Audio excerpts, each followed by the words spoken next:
চিন্তা করেন, আজকে রাতে শুয়ে চিন্তা করবেন যে আপনি পৃথিবীতে নাই, আপনি ডেড, আপনি মারা গেছেন। এবার চিন্তা করে দেখেন, আপনার পরিবার, আপনার সমাজ, এই বিশ্ব, এই রাষ্ট্র, এগুলোর কোনো কিছু যায় আসে? কেউ আপনার খোঁজ নিতে আসবে কখনো?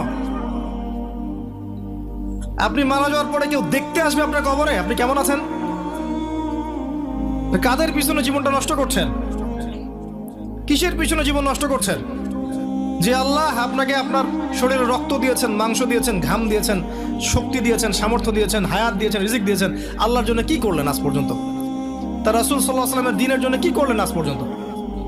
একটা কাজ দেখেন আপনি করেছেন দ্বীনের জন্য, সমালোচনা বাদ দিয়ে, আলেম ওলামাদের সমালোচনা করার, ভুল ধরা বাদ দিয়ে একটা কাজ করেছেন দেখেন, কনস্ট্রাকটিভ কিছু হলে ল্যাপটপ কিবোর্ড নিয়ে বসেছেন, খটুস করে একটা মন্তব্য করেছেন, বের হয়ে আসছেন, মানে আপনি জিহাদ করে আসছেন, দিন কায়েম হয়ে গেছে, মাশাআল্লাহ। কি করলেন আপনি দিনের জন্য?